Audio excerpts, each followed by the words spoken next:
I will check the history matching. It's better actually, right?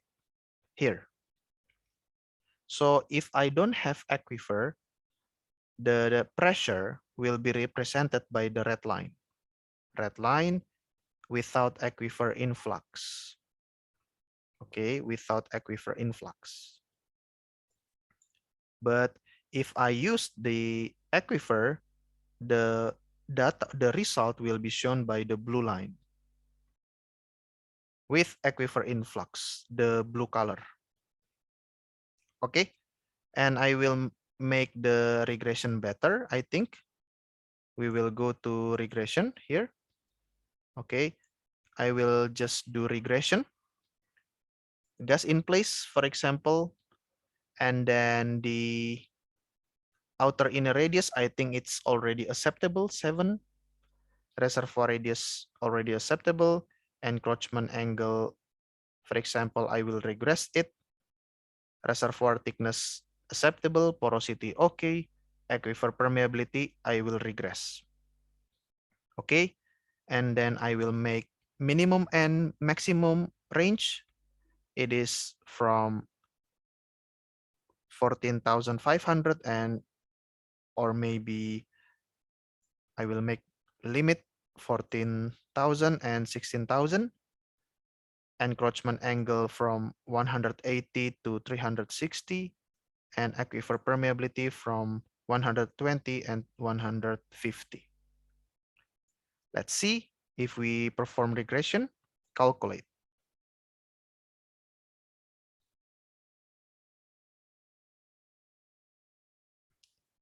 And we need to be patient until the regression completed.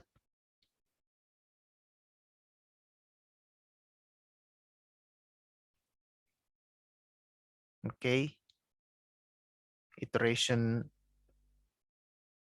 for hundredths iteration. Okay, okay, the iteration stop. So let's check it out. If I use this best fit, click this one, and click this one. Let's see the quality of the matching. Click done. All right. So no significant change, but let's say we will trust that numbers.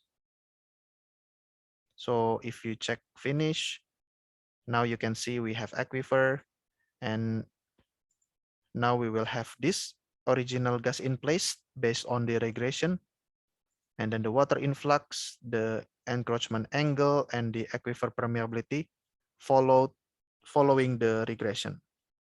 Click done, history matching. If you check the graphical plot like this, okay, it's quite matched the linear trend. What about other method? Yeah, you see, P over Z, it's not very good to be used in gas reservoir with aquifer.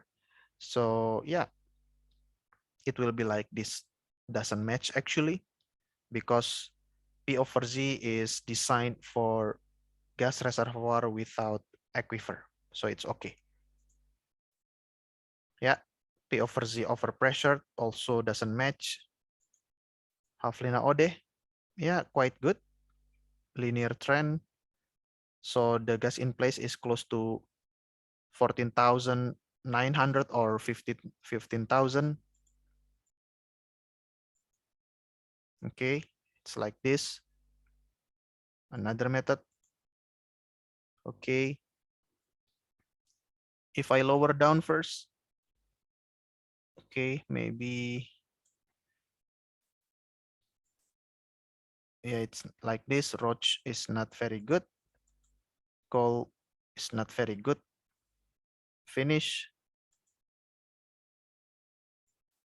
Okay, still condition like this.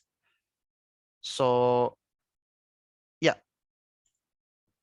yeah, by the way, if we check the energy plot, it will be like this. For the first tank, the majority of the drive mechanism is fluid expansion, and then pore volume compressibility, and then water influx. Okay, the main driving mechanism is fluid expansion, the gas expansion, and then followed by water influx, and then pore volume compressibility, although it is very, very small. Okay, finish. What else? This one. Okay, quite good, the matching. And then we can run simulation. Okay, and plot history gas tank pressure, simulation tank pressure. Yeah, not very good. Okay, not very good, but I think we can accept it and we can continue with creating transmissibility and the neighbor reservoir that is connected with this reservoir. Yeah, you can check also the average gas rate. If you close and plot average gas rate, it will be like this. And also the aquifer influx, the red line. Okay. First, there is no flow from the aquifer, but after 2008, there is aquifer influx like this. Okay. So we can close. Done. And then from here, we will construct the neighbor reservoir. Okay. Click add tank here.